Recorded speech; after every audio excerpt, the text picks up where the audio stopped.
Everyone should have recording privileges. If you don't, please send me a message. We're going to get started with head coach Jay Johnson. First question will go to Brian Peterson. Coach, there's so many different things I'd want to ask you about in this game, but I guess, can you give us a little insight into what it went into calling that appeal? Who was it who saw that the runner missed first base? Dugout. Go watch the video. There's like 5 guys that were right in line with first base that started pointing right away while the play was still going on. Those guys were super engaged all game long. They've been engaged mentally the entire season. And that's the second time that's happened this year, Brian. We had a pivotal win early in the season. And my credit to those guys. And it's obviously an enormous play in that game. Did you kind of feel like you needed some karma to go on your side? You had the call in the game before with the foul ball off the screen that you tried to get them to overturn and it didn't work. Did it just feel like maybe the breaks weren't going your way and you needed just one? I don't know about that. I don't think anything last night had anything to do with the game today. That was an unfortunate play. I mean, you got one of the best players in the country at bat, with the tying run on second and no outs. We would have liked that at bat to continue last night for sure. But I think it did change the momentum of the game a little bit today. And, watching the replay, it looks like they got it right. Thank you. Next question, David Kelly. Hey, Jay, what did you like about the way, obviously you couldn't get the big hit last night. I believe you were 0 for your last 6 with runners in scoring position, but the way the club kind of, was able to get those big hits in the 8th and 9th innings today. I thought it was outstanding, David. Friday night, we did get those hits when it was 4-4 and put up 8 runs late. Were amazing with runners in scoring position. And then you're right, last night, I credit Cooper Jerpy a lot. That was one of the best pitched games of the season by any of our opponents. Looking at the Pac-12 schedule before it started, I really believed he would be a great challenge for our team, and he executed his pitches last night. So I think that had more to do with him than anybody else. We just kind of simplified some things, back to our book approach, if you will, and doing what we needed to do to take more quality at bats with runners on base and in scoring position today, and the guys executed it beautifully. And what does it just mean to be Pac-12 champs? Obviously, your first team you take to the edge of a national championship, then you miss some tournaments, and then COVID happens, and now you're back with a championship. It's very meaningful. I think if you've studied Pac-12 baseball history, you know how difficult this accomplishment and this achievement is. And, I'm very proud of the players in the team because, we've, like you said, we're on the cusp of winning a national championship. The next year we were in the top 10 for most of the season. The next year you can't get any closer to being left out of the tournament than we were, and these guys never wavered. A lot of these guys that make up this team, had to deal with that disappointment at the end of the 19 season where we won 13 out of 14 games, finished over 500 in Pac-12 play, and didn't make the NCAA tournament. That was heartbreaking. And then more of a disappointment was last year. I've said this before. I thought we had an Omaha team in 2020. We had some good early season wins. The chemistry of that group was taking shape. And on March 12th, 2020, the message was like, hey, what is happening across the globe right now is out of our control. But where we want to go, what we want to do, all that's changing on that is a delay in when we get there. And I'm proud of those guys. A lot of them returned this year, persevered, through a couple disappointments, last year with the season getting canceled, came back ready and, led us in a big time way.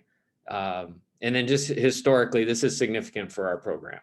This is a great, perennial successful program, but Pac-12 championships and Pac-12 success hasn't always come easy. And so, especially this year with old players, veteran teams, obviously really good coaches, really good pitching staffs, this is a massive deal. And I'm really proud of our team for getting this done.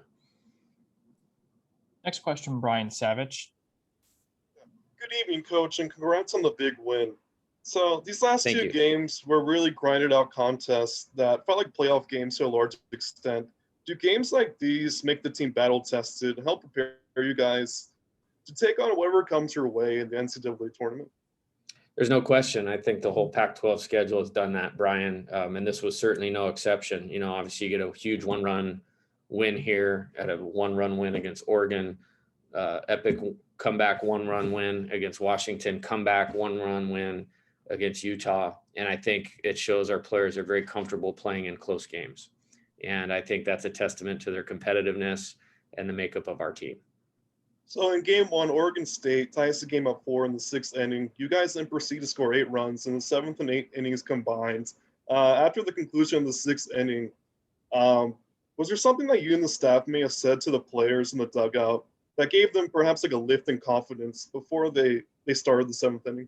Yeah, we had a small team meeting and I just said, hey, fellas, this is how it's going to go.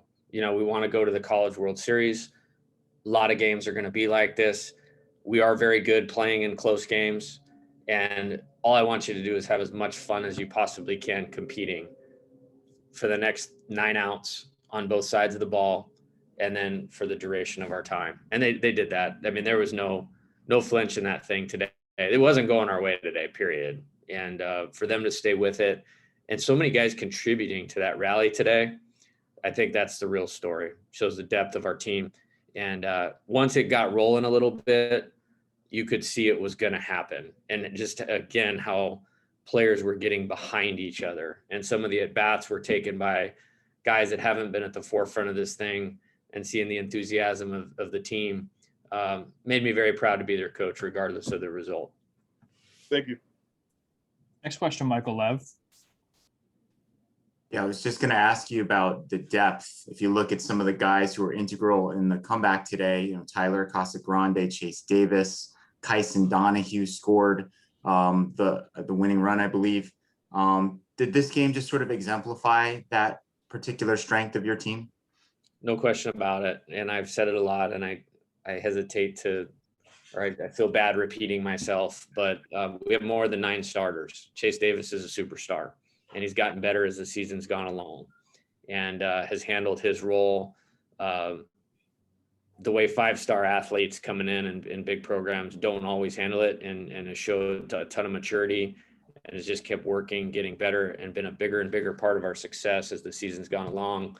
There's a bright future here. And that was a professional at bat off a guy that was carving this up pretty good. Jacob Finnigs is one of the best pitchers in the league. Tyler Casagrande, I mean, how about that guy? I mean, huge hit against Washington, and that comeback win in the 10th inning, hits a home run after being put in as a defensive replacement on Friday. And then, has to get the start today and put together, drag bunt for a hit, 3-0. Wanted to make sure we broke up the no-hitter. So good job by Tyler. And then played good defense in the outfield on some tough plays. And then big hit to continue that rally. You mentioned Kyson didn't move his feet. Got hit with that pitch with the left-hander Watkins on a ball running in. Allowed us to get in position to do what we needed to do. And matchup-wise, it was going to get a little bit hairy for us. So, that's not an at-bat that's going to get talked about, but him simply not moving his feet on a running fastball in changed that game for us in the 9th inning today. To what extent were you aware of the scenario that ended up playing out, and or did you make your team aware of the scenario that ended up playing out with you clinching the tie, if you win and Oregon loses?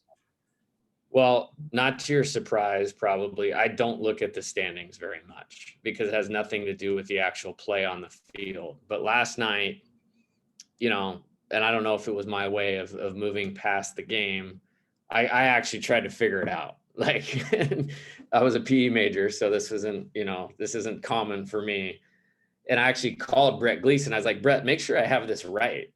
If we win tomorrow and Oregon loses, Stanford cannot catch us in winning percentage at that point in time. All Oregon can do is tie, and we have the tiebreaker. We're the Pac-12 champs and have the automatic bid to the NCAA tournament.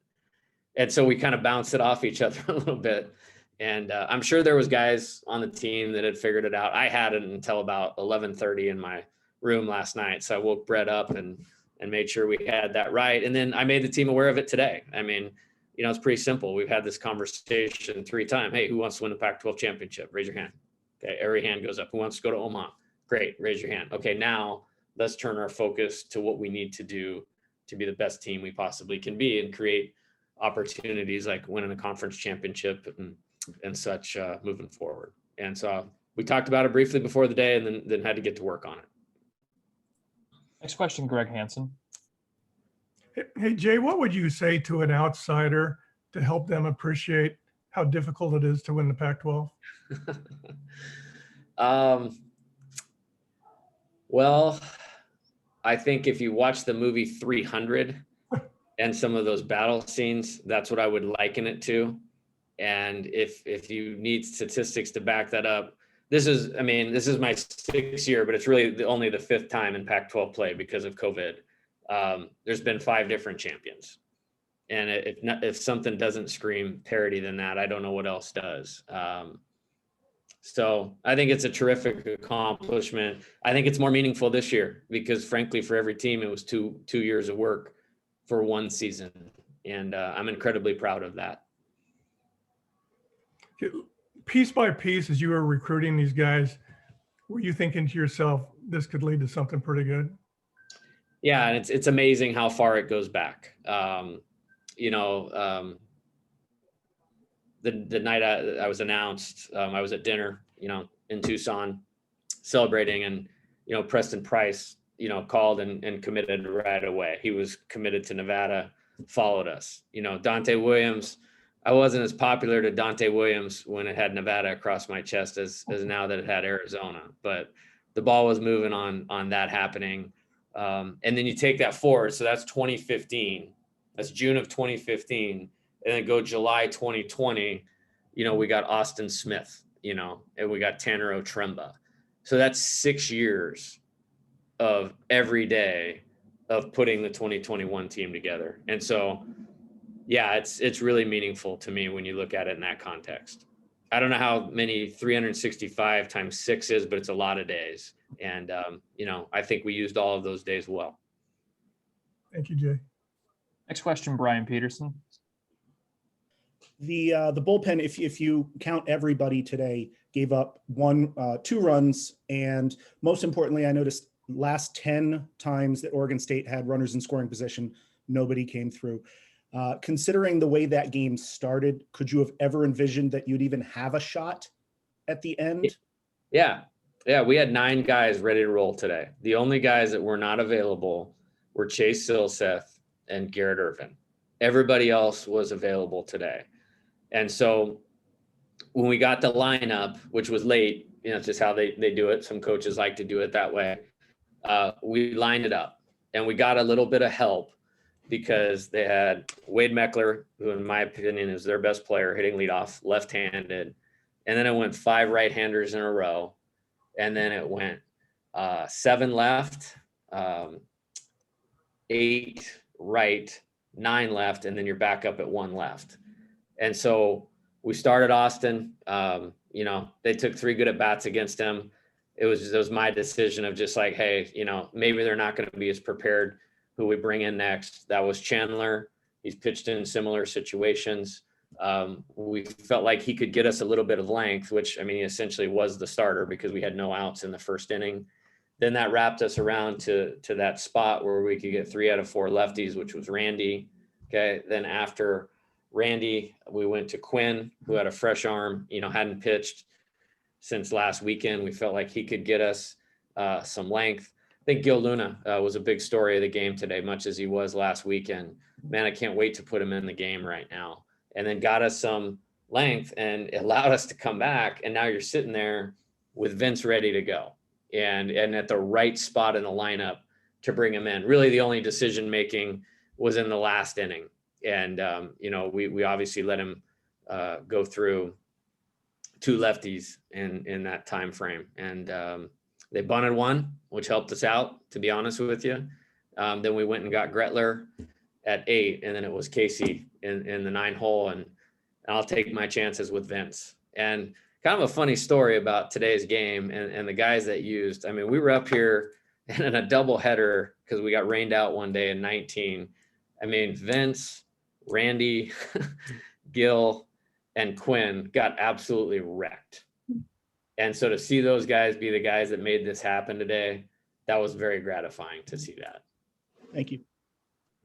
Next question back to Brian Savage.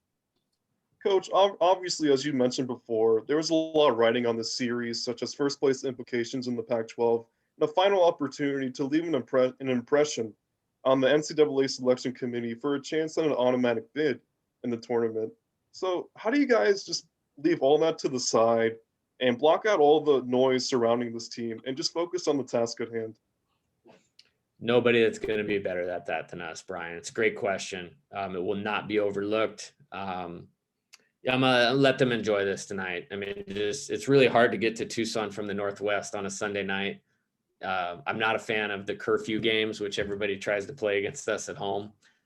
So we're staying the night tonight. We'll feed them really, really well. And I'm not going to say a word to them about anything tonight. Then we'll travel home tomorrow. I will tell you, in the middle of the game, I was thinking about the 2-a-day practice we were going to have on Tuesday since we're out of school.